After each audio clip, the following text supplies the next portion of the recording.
The Trial of Clara Ford.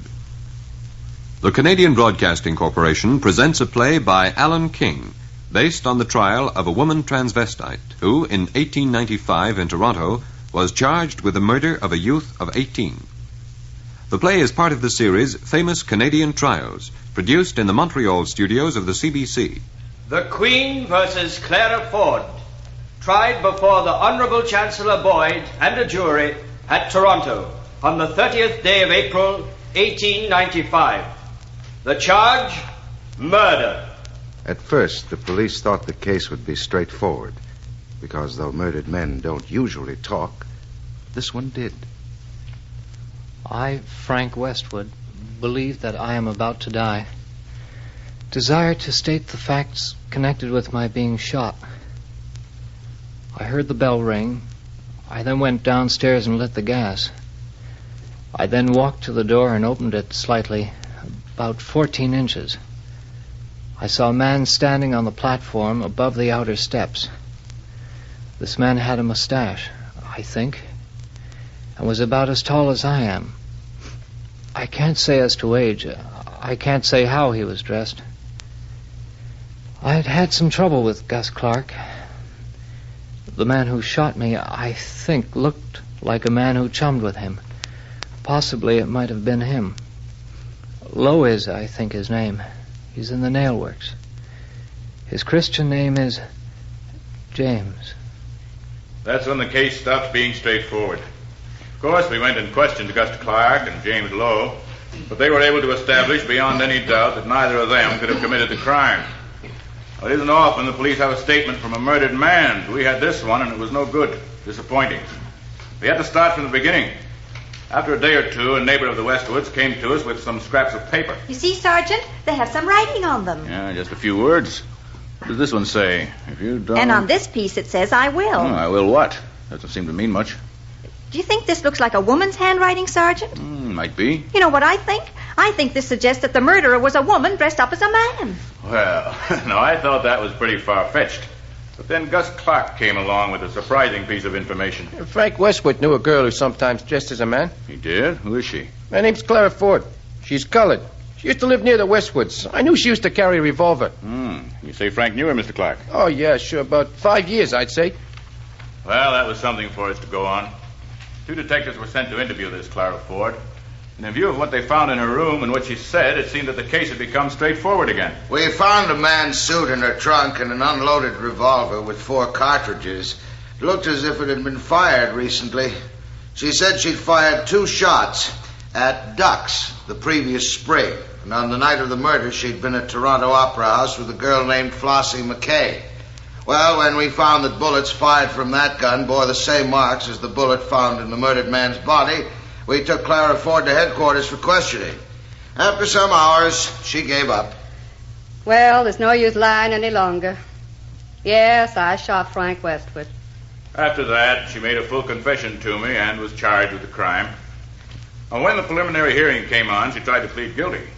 We said that was inadmissible in a murder case, and she finally pleaded not guilty. Well, at this time, the case still seemed straightforward, and Clara Ford was committed. And so here she is, on trial for her life, facing Mr. Britton Osler, Q.C., for the Crown, as he prepares to examine Sergeant Reburn and obtain the details of her confession. Now, Sergeant Reburn, will you tell his lordship and the jury just what happened when the prisoner was brought into your office? My lord? Yes, Mr. Johnson. My lord, I must object to this procedure on the part of my learned friend for the Crown. On what ground, Mr. Johnson? On the ground that your lordship has not yet ruled whether or not the prisoner's confession is admissible.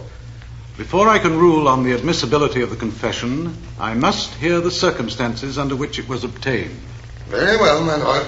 Now, Sergeant Reburn, I will repeat my question. What happened when Clara Ford was brought into your office? Well, we asked her to explain about the revolver and the men's clothes we found in her trunk, and also about her movements on the night of the murder. Did you caution her at that time? No, sir, not at the beginning. She wasn't arrested yet, you see. She was just there for questioning. How long was she in your office? Oh, I don't remember exactly, but it was 2 or 3 hours, I'm sure. It was very difficult to get a straight story from her. Did you caution her at any time during the evening? Oh, yes, sir, twice. When? Well, it was after we questioned Flossie McKay. The prisoner told us she was at the Opera House that night with this Flossie McKay. But while we were questioning her, another detective was interviewing Flossie. And he came into the room when we were there and said that Flossie McKay had just denied being at the Opera House that night. Well, we asked Clara Ford what she had to say to that, and then she replied... One moment. My lord, what my client replied is an admission, which I submit is part of the confession, which your lordship has not yet ruled as admissible. My lord, I will approach the subject in another way. Sergeant Rayburn, as a result of Clara Ford's reply, what did you do? I warned her she had better be careful and not tell us any lies. And then I cautioned her. I said that anything she said would be taken down and might be used in evidence. I see. My lord, I will stop there, subject to your lordship permitting me to continue after you have ruled on the confession. Very well, Mr. Osler. Cross-examination, Mr. Johnson? Cross-examination. I should think there was. Long and tedious, they called it in the newspapers the next day. Kept on asking me about the same things over and over, turning to the jury all the time to make sure they wouldn't miss anything. So then, Sergeant, after you had kept this poor girl in your police sweatbox for something like 3 hours without getting a confession from her, you started to make threats. My lord, I must object to this method of bullying the witness. It is cross-examination, Mr. Osler. I think this witness is capable of taking care of himself. I agree with your lordship. Now, answer my question, Sergeant. After something like 3 hours, you started to make threats. No, sir, I did not. But you did say you had better tell no lie. Yes, sir. And you do not consider that a threat? No, sir, that is just a normal way of telling a person that it makes things worse for them if they don't tell the truth to the police. I see. And how did you say it, Sergeant? In your normal voice, in a conversational tone? Oh, yes. If you don't mind my saying so, you have a rather rough way of speaking. The effect of that... My lord, I really must object to this sort of thing. The jury are perfectly capable of forming their own opinion of the sergeant's manner of speaking. Yes, Mr. Johnson, I think you might omit comments of that nature. Very well, my lord. I have no further questions to ask this witness. Any re-examination, Mr. Osler? No, my lord. Very well, then. Gentlemen of the jury, you will now retire while I discuss certain matters with counsel. The jury retire, and his lordship makes a statement before inviting counsel to submit argument on the subject of the confession's admissibility. So far, Sergeant Reburn's story has been so fragmentary that I have only a very imperfect idea of what actually took place. The defense has taken strong exception to the action of the police. But if the detectives were to be prevented from asking any questions of suspected persons, I cannot see how they can be expected to secure necessary information. Personally, I do not know why a special sanctity should be thus thrown around criminals. Some of my brother judges, I know, hold different views. But if a prisoner chooses to make a statement in spite of warning, I see no reason why it should not be used. In this case, the sergeant warned the prisoner that she had better not say anything, but that if she did, she had better tell no lies. I am prepared to take the confession for what it is worth, and I will reserve a case, if necessary, for a higher court. With respect, my lord, I contend that the remark that she had better tell no lies was a distinct threat, and at once deprived the confession of its voluntary character, which must be essential to its admissibility. I do not agree with you on that point, Mr. Johnson. Sergeant Reburn, it seems to me, made it quite clear that only after a number of discrepancies kept occurring in the prisoner's story did he warn her that she had better say nothing. But if she did speak, that she should tell the truth. The point I would like to make, my lord, is this. The defense has claimed that the onus of proving that the confession was free and voluntary rests with the Crown. I submit this is not so at all, and I am sure your lordship is quite well aware of this. Furthermore, as your lordship knows, the rights of prisoners have been greatly extended by recent legislation. They are now permitted to go into the box and testify on their own behalf, and therefore there is no longer the same necessity to confine the limits of evidence within the narrow limits previously observed. I submit that the warning, "Don't tell lies," was a part of the general caution to the accused. Mr. Johnson, have you anything further to add? No, not now, my lord. Then I rule that the remainder of Sergeant Reburn's evidence, including the confession, shall be given before the jury. We will now adjourn until 1 o'clock. So, after lunch, they got me up in the witness box again, and I told them everything Clara Ford had said, that she had shot Frank Westwood because one evening the previous summer, she had met him at the foot of Jameson Avenue, and he had tried to knock her down and take improper liberties with her. That on the night of the shooting, she had gone to Parkdale, where Frank Westwood lived, taken a revolver, changed her clothes for man's attire on the way, and shot the young man. I repeated her detailed description of the journey home along the lake shore and how she changed her clothes once more. And did the accused make any statement about being at the Opera House that night? Yes, sir. She said she told us that at first to try and throw us off the scent. But she admitted now that she hadn't been there. Are you familiar with that locality, Sergeant? Yes, sir. On November 26th, I went over the ground with Inspector Stark and Mr. Curry, the Crown Attorney, and we found everything just as she described it. What happened after the prisoner had concluded her confession? I informed Inspector Stark what happened. And he went in to see her, and she repeated the story. Next morning, the prisoner told me she was going to plead guilty, but I urged her to do nothing of the kind and that she should have a lawyer. I told her a plea of guilty would not be accepted in a murder trial, but she insisted. But eventually, she did agree to change her plea? Yes, sir. And at that time, a lawyer was called to look after her interests. Thank you, Sergeant Reba. That will be all. Cross-examination? Yes, my lord.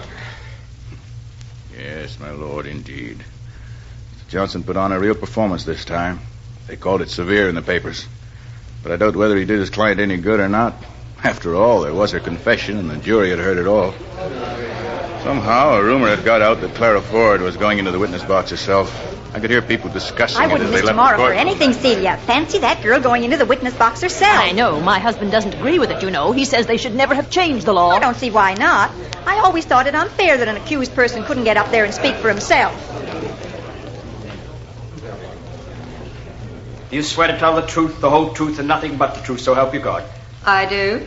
Now, Miss Ford, would you first tell his lordship and the jury your age and something of your history? Yes, sir. I was born in Toronto and have lived here all my life, about 33 years. Both my parents are dead. I've been pretty constantly employed. Would you tell us now of the events last November when the police first got in touch with you? Yes, sir. I was working at Barnett's shop on York Street next to Mrs. Dorsey's on November 20 last when two men came in. I recognized Detective Sleeman and Porter as the men, and I saw them that day for the first time. I was pressing seams with a large iron when they entered. Sleeman went up to Barnett and began whispering to him. I don't know what he said. Barnett got up and went up onto the step with Sleeman, while Porter stood by the self-feeder looking at me.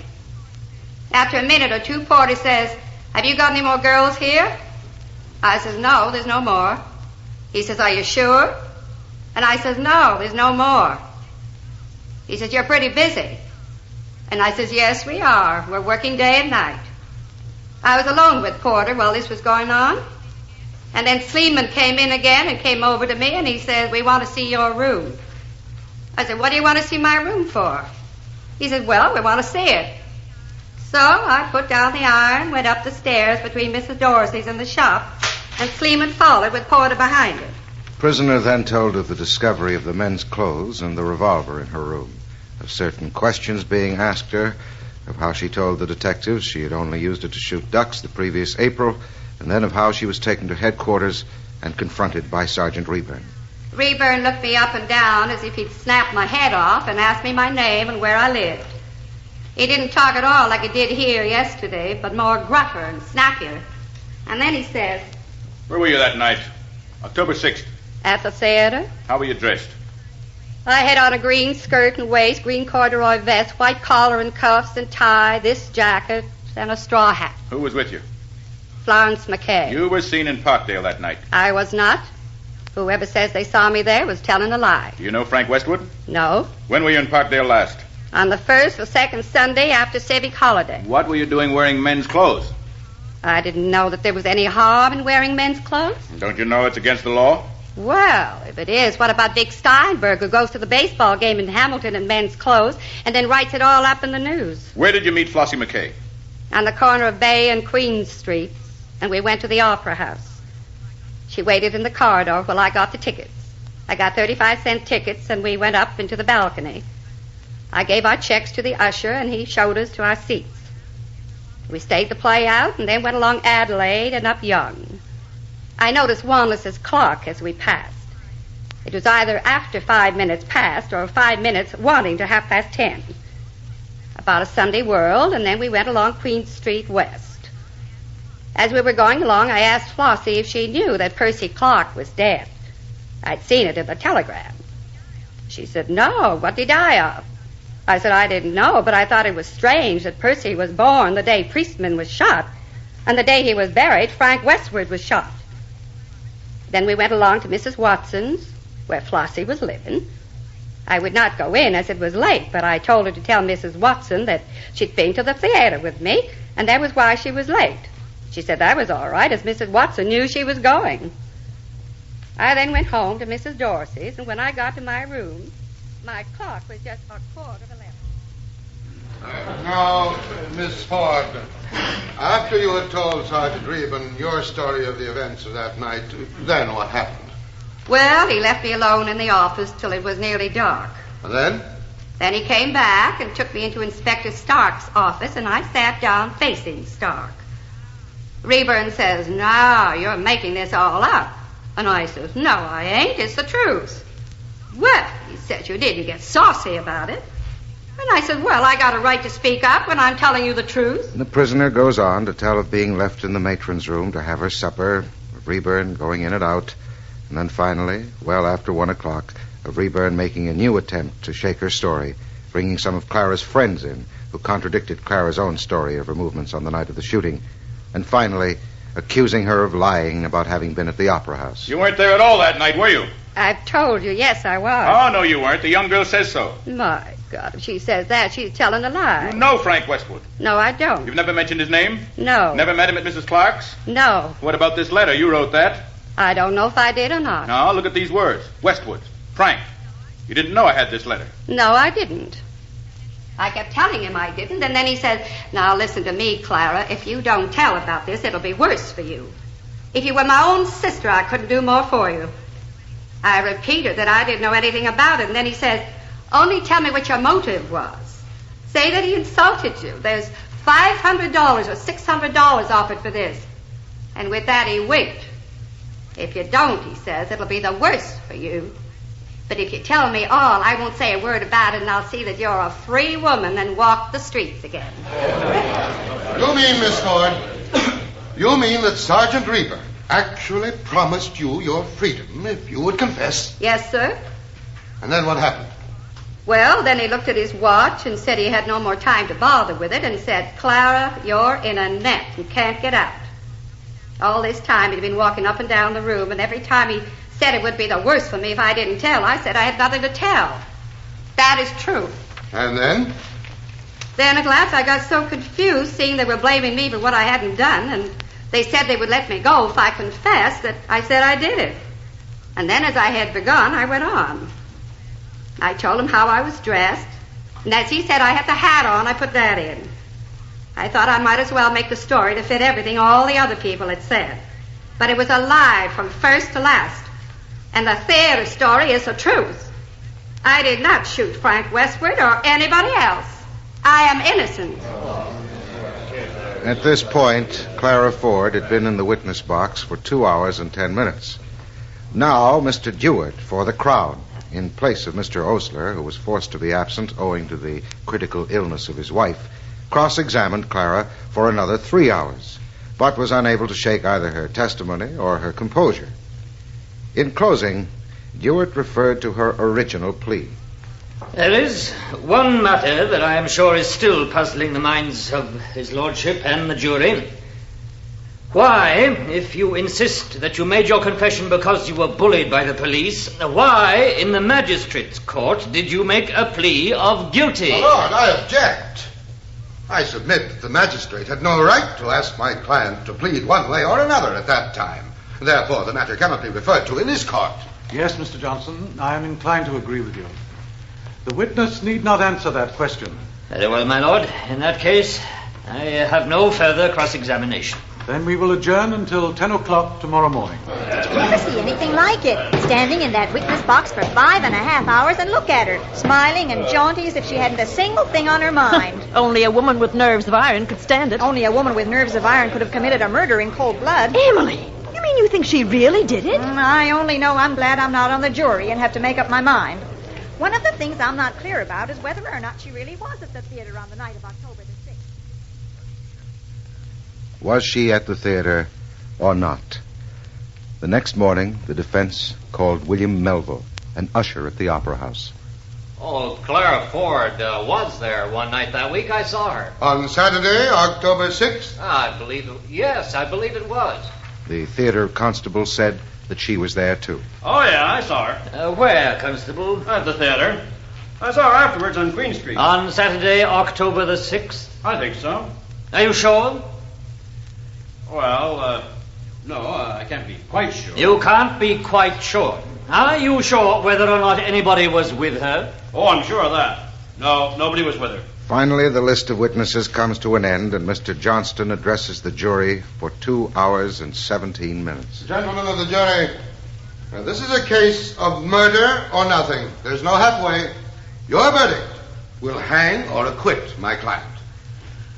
Great responsibility rests upon both counsel and jury, and in this instance the responsibility on the shoulders of myself and my colleague is the greater, as we have had to fight the Crown with all the resources money can command, while our client had not $1. We have taken her case without fee or expectation of reward, because we believe she is innocent. He reviews the evidence, the character of the Crown's witnesses, and the statement of the dying Frank Westwood that his assassin was a medium-sized man with a mustache. Now, does that suit the prisoner? Look at her, gentlemen. Does that description suit her? Will you accept the detective's story in preference to that of a dying boy? And speaking of those same detectives, I ask you to consider their conduct in this case. The manner in which the woman was kept in the office from 4 o'clock until 11:30, surrounded by detectives, without friend or advisor, and with Rayburn, as she so tersely put it, digging at her for those 7 long hours. Was it any wonder that she, woman-like, would say anything to get out of the clutches of those vultures? Rayburn, the skilled, experienced, relentless, merciless officer, subjecting her to such brutal, inhuman treatment. Why, it makes me ashamed to be a man, to belong to the same race of beings. But in spite of that, I say to you that the action of Clara Ford in going into the witness box with her life in her hands and with all the charm and confidence of innocence, telling her story, is one of the boldest, noblest, most heroic acts ever witnessed in a criminal court in this land. Now, had she been guilty, she would not have dared to do it. Mr. Johnston is finished at 5 o'clock. And Mr. Jewett, for the Crown, begins by defending the police. Grave and more serious aspersions have been cast upon the detectives. But I contend they treated the prisoner with absolute fairness. She was only detained in the office while the necessary inquiries were made, that they might be sure there was sufficient ground for their suspicions. My learned friend has charged them with brutality, inhuman treatment, and perjury. For if he did not charge them with that, what in God's name did he accuse them of? Jewett picks his way through the evidence, pointing up all the discrepancies, admissions, contradictions, and half-truths, and dwells for a moment on the evidence of Flossie McKay. You cannot ignore the evidence of the 15-year-old girl, Flossie McKay, gentlemen of the jury. The accused counting on her to substantiate her statement that they had been together at the Opera House on the fatal night. But what did Flossie say? Clara arranged to take me to the theater, but she never came there. A categorical denial, gentlemen. And you'll remember how, while she was in the witness box, she broke down and admitted that during her first examination by the police, she had tried to make them believe she had been at the theater in Clara's company. But does this not suggest an attempt to make this little child part of a plot? But it will not work, for this is an honest child, and in this courtroom before you and before his lordship, she will not lie. And now, let me call your attention to the conduct of the prisoner herself in the witness box.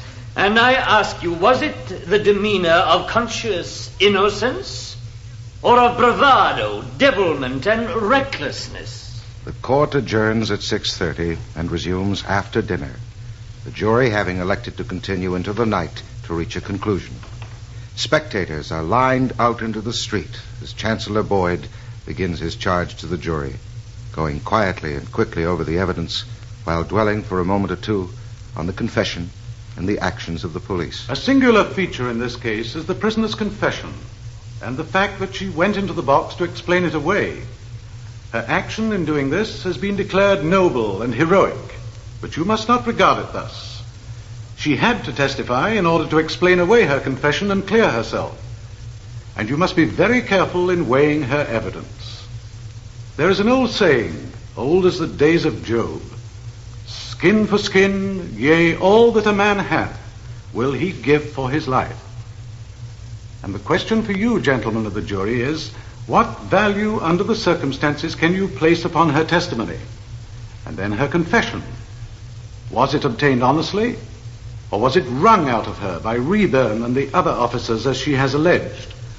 It is a very grave thing to incriminate them on the unsupported testimony of one who stands charged as the prisoner does. In a moment, his lordship is finished, and the jury retire to consider their verdict. In the courtroom, the spectators settle down to what they imagine will be a long wait. There's not much doubt about how the judge feels, do you think, Celia? No doubt. He as good as told them to find her guilty, I'd say. And that is how most of the spectators feel, so that in 1 hour and 3 minutes, so soon that most of them are unprepared for the jury's return, the tension is almost unbearable. Gentlemen of the jury, have you agreed on your verdict? We have. How say you of the prisoner at the bar? Is she guilty or not guilty? Not guilty. For once, decorum was relaxed, and his lordship sat back quietly, writing. Not even an officer of the court raised his voice to demand silence. And then it was seen that the judge was about to speak.